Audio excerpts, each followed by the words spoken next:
Laksam Ajgara union ৫ নং word বিএনপির উদ্যোগে খালেদা জিয়ার রোগ মুক্তি কামনায় দোয়া মাহফিল অনুষ্ঠিত। কুমিল্লার লাকসাম আজগড়া ইউনিয়ন ৫ নং ওয়ার্ড বিএনপি অঙ্গ সংগঠনের উদ্যোগে বিএনপি চেয়ারপারসন ও সাবেক প্রধানমন্ত্রী বেগম খালেদা জিয়ার রোগ মুক্তি ও সুস্থতা কামনা করে দোয়া ও মিলাদ মাহফিল অনুষ্ঠিত হয়েছে।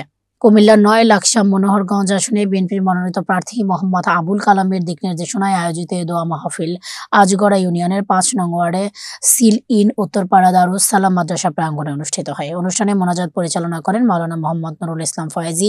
তিনি দেশনেত্রী বেগম খালেদা জিয়ার দ্রুত আরোগ্য কামনা করে বিশেষ দোয়া পরিচালনা করেন।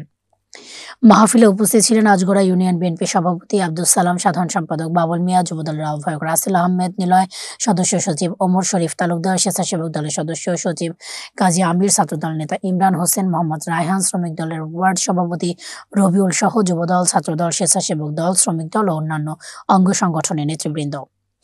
দোয়া মাহফিলে আয়োজন করেন ৫ নং ওয়ার্ড বিএনপি সভাপতি ইউনুস মিয়া এবং সাধারণ সম্পাদক মাবুল হক। অনুষ্ঠানে নেতৃবৃন্দ দেশনেত্রী বেগম খালেদা জিয়ার সুস্থতা কামনা করে সকলের কাছে দোয়া প্রার্থনা করেন।